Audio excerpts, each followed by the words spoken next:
Dear student, today I am going to explain problem number 8 in joint venture accounting. Friends, ಈಗ ನಾನು ಈ questions ನಾನು ಈಗಾಗಲೇ 7 ಪ್ರಾಬ್ಲಮನ್ನು ಮಾಡಿಸಿದೆ. ನಾನು ಡಿಫ್ರೆಂಟ್ ಪ್ರಾಬ್ಲಮನ್ನು ಮೋಸ್ಟ್ಲಿ ಅಷ್ಟೇ ಕೇಳ್ತಾರೆ ಎಕ್ಸಾಮ್ನಲ್ಲಿ. ಅದಕ್ಕೆ ನಾನು ನನ್ನ ಹತ್ರ ಇರುವಂತಹ 3 ಕ್ವಶನ್ ಪೇಪರಲ್ಲಿ 15 ಮಾರ್ಕ್ಸು ಈ ಕಾನ್ಸೆಪ್ಟು ಅಂದರೆ when all sets of sub are maintained ಆ ಕಾನ್ಸೆಪ್ಟಲ್ಲಿ 3 ಪ್ರಾಬ್ಲಮ್ ಕೇಳಿದ್ದಾರೆ 15 ಮಾರ್ಕ್ಸ್ಗೆ.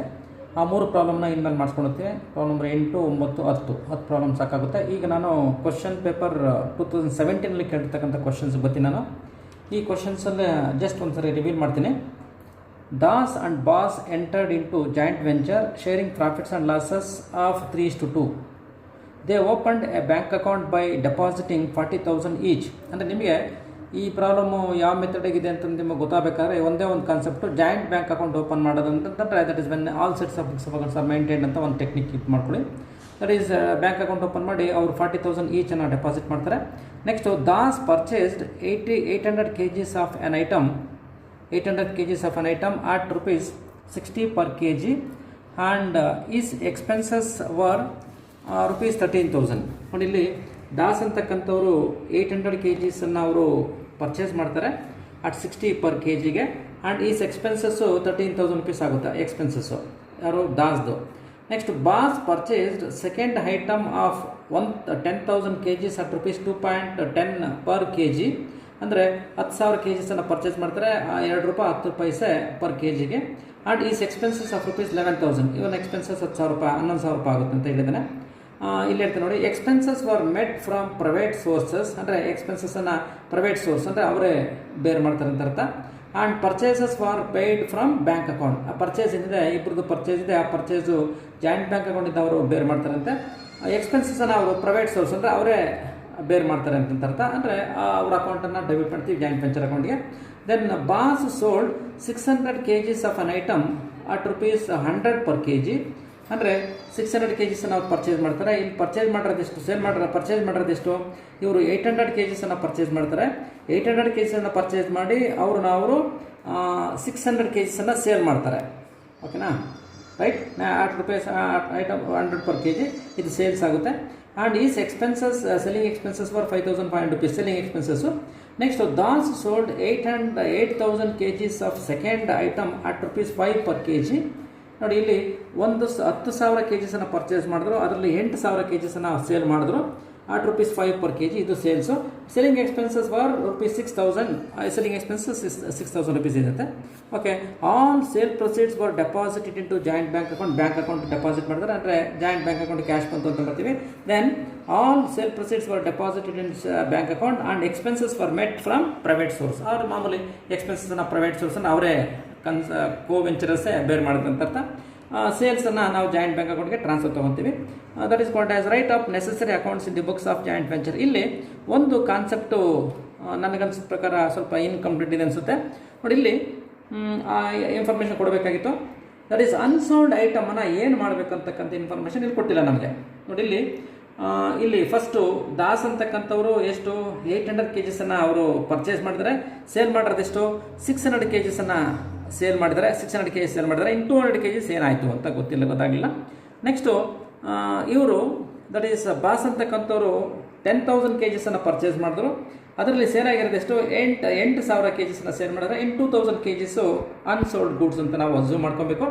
ಅಸ್ಯೂಮ್ ಮಾಡಿಕೊಂಡು ಇಲ್ಲಿ ಒಂದು ಕಾನ್ಸೆಪ್ಟ್ ಇದೆ, ಏನಪ್ಪ ಅಂತಂದರೆ that is called as accounting for joint venture is done on liquidation basis is appropriate, but going concern concept is not appropriate for joint venture accounting. ಅಂದರೆ ಇಲ್ಲಿ ಈ 200 kgs ಉಳ್ಕೊಂಡಿದೆಯಲ್ಲ, ಈ 200 kgs ಮತ್ತು ಇಲ್ಲಿ 2,000 kgs ಉಳ್ಕೊಂಡಿರ್ತಕ್ಕಂಥದ್ದು ಗೋಯಿಂಗ್ ಕನ್ಸರ್ನ್ ಅಂದರೆ ಮುಂದೆ ಅವರು ವ್ಯಾಪಾರ ಕಂಟಿನ್ಯೂ ಮಾಡಿದ್ರೆ ಅದು ಓಪನಿಂಗ್ ಸ್ಟಾಕ್ ಆಗಿ ನಾವು ತೊಗೊಬೋದು ಅಂತ ಒಂದು ಅನಿಸಿಕೆ.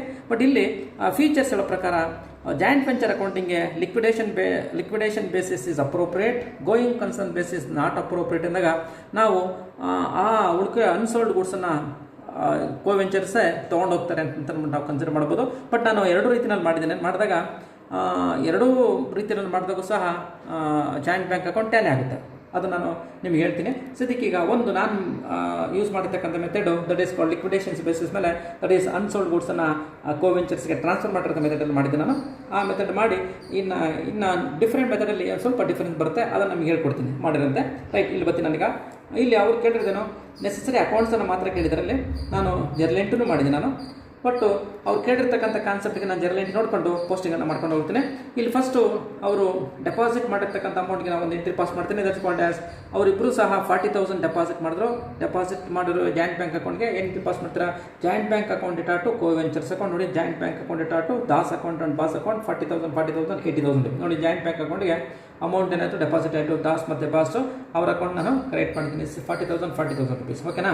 ನೆಕ್ಸ್ಟು ಇಲ್ಲಿ Das purchase 800 kgs of an item at ₹60 per kg and expenses var ₹30,000. ಇಲ್ಲಿ ಪರ್ಚೇಸ್ ಮಾಡಿರ್ತಕ್ಕಂಥ ಎಲ್ಲವೂ ಸಹ that is called as purchase var paid from bank ಅಕೌಂಟಲ್ಲಿ ಪೇ ಮಾಡಿದ್ವಿ. ಆ್ಯಂಡ್ ಎಕ್ಸ್ಪೆನ್ಸಸ್ಸನ್ನು ಅವರ ಪರ್ಸನಲ್ ಅಕೌಂಟ್ ಅಂದರೆ ಪ್ರೈವೇಟ್ ಸೋರ್ಸಿಂದ ಪೇ ಮಾಡಿದ್ರೆ ಅವ್ರ ಅಕೌಂಟಲ್ಲಿ ನಾವು ಡೆಬಿಟ್ ಮಾಡ್ತೀವಿ. ಹಾಗಾಗಿ ಇಲ್ಲಿ ಪರ್ಚೇಸ್ ಏನು ಮಾಡಿದ್ರೆ ಇಲ್ಲಿ ದಾಸ್ ಏನು ಪರ್ಚೇಸ್ ಮಾಡಿದರೆ that is 800 kgs of ₹60 per kg ಅಂತಂದರೆ that is called as 48,000 rupees. ಈ 48,000 rupees ನಾವು ಪರ್ಚೇಸ್ ಮಾಡಿದ್ದೀವಿ ಅಂತ. ಪರ್ಚೇಸ್ ಮಾಡಿದ್ರೆ ಇದನ್ನು expenses debited to joint venture account. ಹಾಗಾಗಿ that is called as joint entry pass ಮಾಡ್ತೀನಿ. Joint venture account to joint bank account Das purchase ಮಾಡಿರೋದು 48,000 rupees. ಹಾಗಾಗಿ ಜಾಯಿಂಟ್ ವೆಂಚರ್ ಅಕೌಂಟ್ ನಾವು ಡೆಬಿಟ್ ಮಾಡ್ತೀವಿ. Joint bank account 48,000 rupees. ಹಾಗೆ joint bank ಅಕೌಂಟಲ್ಲಿ ನಾವು by joint venture account 48,000 rupees ನಾವು create ಮಾಡಿದ್ವಿ. ಆಮೇಲೆ ಅವರ ಎಕ್ಸ್ಪೆನ್ಸಸ್ಸನ್ನು ಪ್ರೈವೇಟ್ ಸೋರ್ಸಿಂದ ಮಾಡಿದ್ರೆ ಅಂದರೆ ಅವರೇ ಪೇ ಮಾಡಿದ್ರೆ ಅಂತ ಅರ್ಥ. ಅವರ ಅಕೌಂಟಲ್ಲೇ ನಾವೇನು ಮೆನ್ಷನ್ ಮಾಡ್ತೀವಿ, ಆಗ that expenses are paid by Das ಅಂತ ಅರ್ಥ. ಹಾಗಾಗಿ ಏನೇನು ಪ್ಲಸ್ ಮಾಡ್ತೀವಿ, joint venture account it to Das account, joint venture account Das account 13,000 rupees. ಇಲ್ಲಿ ಜಾಯಿಂಟ್ ವೆಂಚರ್ ಅಕೌಂಟ್ ಡೆಬಿಟ್ ಮಾಡ್ತೀವಿ ದಾಸ್ ಅಕೌಂಟ್ ಅಂತ ಅಂದ್ಬಿಟ್ಟು. ಹಾಗೆಯೇ ದಾಸ್ ಅಕೌಂಟ್ಗೆ ಏನು ಮಾಡ್ತೀವಿ ನಾವು ಕ್ರಿಯೇಟ್ ಮಾಡ್ತೀವಿ by joint venture account ₹13,000 rupees. ಓಕೆನಾ. ಹಾಗೆಯೇ ಬಾಸ್ ಅಂತಕ್ಕಂಥವ್ರು ಸಹ ಸೆಕೆಂಡ್ ಐಟಮನ್ನು ಪರ್ಚೇಸ್ ಮಾಡಿದ್ರು 10,000 kgsನ್ನು ₹2.10. ಅಲ್ಲಿಗೆ ಎಷ್ಟು ಬರುತ್ತೆ 21,000 ಬರುತ್ತೆ. That 21,000 rupees is paid from joint venture account. ಅಲ್ಲಿ it's an expenses debited to joint ನೋಡಿ, ಜಾಯಿಂಟ್ ವೆಂಚರ್ ಅಕೌಂಟ್ ಇಟ್ಟಾಟು ಜಾಯಿಂಟ್ ಬ್ಯಾಂಕ್ ಅಕೌಂಟ್ 21,000 rupees. ಹಾಗೆ ಜಾಯಿಂಟ್ ವೆಂಚರ್ ಅಕೌಂಟ್ಗೆ ಏನು ಮಾಡ್ತೀನಿ ನಾನು ಜಾಯಿಂಟ್ ಬ್ಯಾಂಕ್ ಅಕೌಂಟ್ ಡೆಬಿಟ್ ಮಾಡಿದೆ. ಹಾಗಾಗಿ ಜಾಯಿಂಟ್ ಬ್ಯಾಂಕ್ ಅಕೌಂಟ್ನ ಕ್ರಿಯೇಟ್ ಮಾಡಿದ್ದೀನಿ 21,000 rupees. ಹಾಗೆ ಎಕ್ಸ್ಪೆನ್ಸಸ್ಸನ್ನು ಅವರು ಪ್ರೈವೇಟ್ ಸೋರ್ಸಿಂದ ಪೇ ಮಾಡಿದ್ರು ಅಂದರೆ that is joint venture account ಇಟ್ಟಾಟು ಬಾಸ್ ಅಕೌಂಟ್ ಎಷ್ಟು 11,000 rupees. ಇಲ್ಲೂ ಸಹ ಜಾಯಿಂಟ್ ವೆಂಚರ್ ಅಕೌಂಟ್ ಡೆಬಿಟ್ ಮಾಡ್ತೀನಿ ಬಾಸ್ ಅಕೌಂಟ್. ನೆಕ್ಸ್ಟು ಹಾಗೆ ಅವ್ರ ಅಕೌಂಟ್ನ ಕ್ರಿಯೇಟ್ ಮಾಡ್ತೀನಿ by joint venture account rupees ನೋಡಿ 11,000 rupees ಹಾಕಿದೆಯಾ. ದಟ್ ಈಸ್ ಬಾಸ್ ಇದರಲ್ಲಿ. ನೆಕ್ಸ್ಟ್ ಏನು ಮಾಡಿದ್ರೆ ಸೇಲ್ಸ್ ಅಕೌಂಟ್ ಇದ್ರೆ ಸೇಲ್ಸ್ ಮಾಡಿದಾಗ ಏನಾಗುತ್ತಪ್ಪ ಅಂದರೆ cash comes in. That is called as joint bank account to joint venture account. Sales ಮಾಡಿರ್ತಕ್ಕಂಥದ್ದು ಕ್ಯಾಶ್ ಬಂತು ಎಷ್ಟು, ಇಲ್ಲಿ ಬಾಸ್ ಸೇಲ್ ಮಾಡಿರ್ತಕ್ಕಂಥದ್ದು 600 kg ಸೇಲ್ ಮಾಡ್ತಾರೆ 100 rupeesಗೆ 60,000 rupees. ಓಕೆನಾ.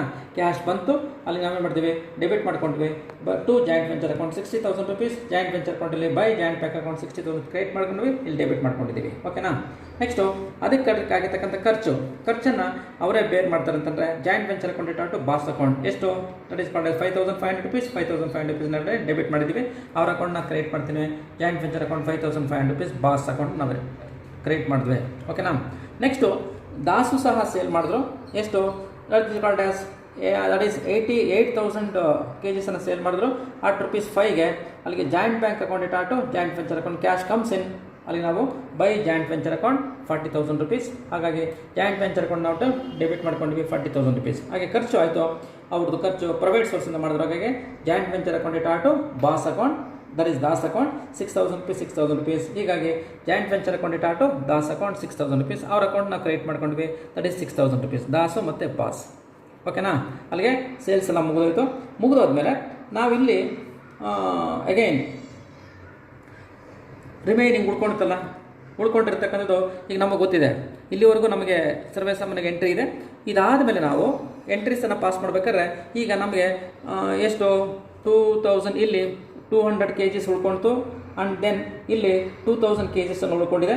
ಅಲ್ಲಿಗೆ ಪರ್ಚೇಸ್ ಮಾಡೋದು 800, ಸೇಲ್ಸ್ ಮಾಡೋದು 600 ಅಂತಂದರೆ ಅಲ್ಲಿಗೆ 200 kgs ಮತ್ತು 2,000 kgs ಉಳ್ಕೊಂಡಿದೆ. ನಾನು ಅಬ್ಸರ್ವ್ ಮಾಡ್ಕೊಂಡಿದ್ದೀನಿ ಈ ಉಳ್ಕೊಂಡಿರ್ತಕ್ಕಂತಹ ಸ್ಟಾಕನ್ನು ಅನ್ಸೋಲ್ಡ್ ಸ್ಟಾಕನ್ನು ದಾಸ್ ಮತ್ತು ಬಾಸ್ ತೊಗೊಂಡೋಗ್ತಾರೆ ಅಂತ. ಹಾಗಾಗಿ ಏನು ಮಾಡ್ತೀವಿ ನಾವು if the unsold goods purchased by Das is 2,000 kgs, ಆ 2,000 kgsನ ಕಾಸ್ಟ್ ಬೈ 60 rupeesಗೆ ಅವರು ತೊಗೊಂಡೋದ್ರು ಅಂದರೆ ದಾಸ್ ಅಕೌಂಟ್ ಇಟ್ಟು ಜಾಯಿಂಟ್ ವೆಂಚರ್ ಅಕೌಂಟ್. ಓಕೆನಾ. ಇದೇ ರಿಸೀವರ್ ಜಾಯಿಂಟ್ ವೆಂಚರ್ ಅಕೌಂಟ್ ತೊಗೊಂಡೋದ್ರು. ಅಲ್ಲಿಗೆ by Das account unsold goods ತೊಗೊಂಡು 200 kgs ಇಂಟು 6 rupees 12,000 rupees ಬಂತಿದ್ದು. ನೆಕ್ಸ್ಟು ಹಾಗೆಯೇ ದಾಸ್ ಅಕೌಂಟ್ ಡೆಬಿಟ್ ಮಾಡಿದ್ವಿ ದಟ್ ಇಸ್ 12,000 rupees. ಓಕೆನಾ. ಹಾಗೆ ರಿಮೈನಿಂಗ್ ಬಾಸ್ ಪರ್ಚೇಸ್ ಮಾಡಿರ್ತಕ್ಕಂತಹ 2000 kgs ಇದೆ, 2.10 rupees kg, ಅಲ್ಲಿಗೆ ದಟ್ ಈಸ್ 4200 rupees. ಅಷ್ಟು ಬಾಸ್ ತೊಗೊಂಡಿದ್ರೆ ಅಂದರೆ from joint venture account, that is Bose account it to joint venture account by Bose account 2000 kgs into 2 rupees 10 paise, ಅಲ್ಲಿಗೆ 4200 rupees. ಹಾಗಾಗಿ ಅವ್ರ ಅಕೌಂಟನ್ನು ಡೆಬಿಟ್ ಮಾಡ್ತೀವಿ 4200 rupees. ಓಕೆನಾ. ಇಷ್ಟು ನಾನು ಅಸ್ಯೂಮ್ ಮಾಡ್ಕೊಂಡಿರೋ ಪ್ರಕಾರ ಇದು ಮೊದಲು ಮುಗಿಸ್ಬಿಡ್ತೀನಿ, ಆಮೇಲೆ ಏನು ಡಿಫ್ರೆನ್ಸ್ ಅಂತ ಹೇಳ್ತೀನಿ. ಇಷ್ಟ ಆದಮೇಲೆ ನಾವು ಅಕೌಂಟ್ಸನ್ನು ಕ್ಲೋಸ್ ಮಾಡಿ, ಎಲ್ಲ ಪೋಸ್ಟಿಂಗ್ ಆಗಿದೆ, ಈಗ ಅಕೌಂಟ್ಸನ್ನು ಕ್ಲೋಸ್ ಮಾಡ್ತೀವಿ. ಈಗ ನಮಗೆ ಪ್ರಾಫಿಟ್ ಬರುತ್ತೆ 11,700 rupees ಪ್ರಾಫಿಟ್ ಬರುತ್ತೆ. ಈ ಪ್ರಾಫಿಟನ್ನು ಅವರು 3:2 ಶೇರ್ ಮಾಡ್ತಾರೆ.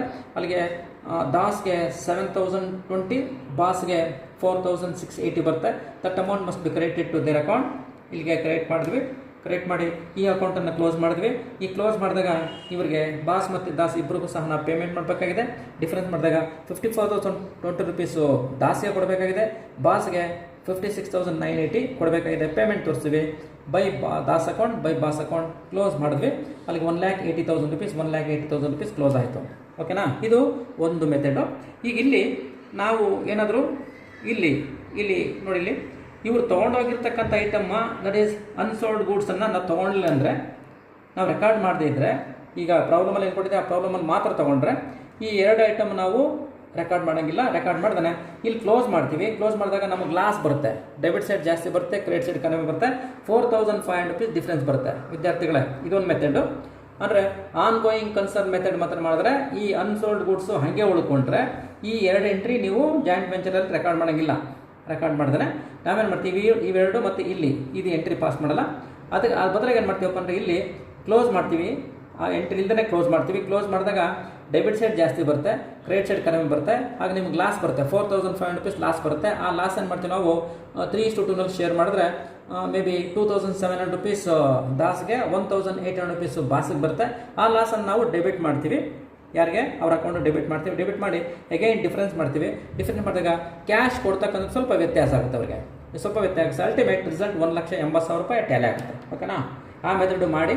ಬಟ್ ನೀವು ಪ್ರಾಬ್ಲಮಲ್ಲಿ ಎಕ್ಸಾಮ್ನಲ್ಲಿ ಈ ಥರ ಕೊಟ್ಟಾಗ ನೀವು ಎರಡೂ ಮೆಥಡ್ ಮಾಡಿ, ಯಾವ ಮೆಥಡು ಚೂಸ್ ಮಾಡ್ಕೊತಾರೋ ಆ ಮೆಥಡನ್ನು ಚೂಸ್ ಮಾಡ್ಕೊತಾರೆ ವ್ಯಾಲ್ಯೂಷನ್ ಮಾಡ್ಬೇಕಾದ್ರೆ.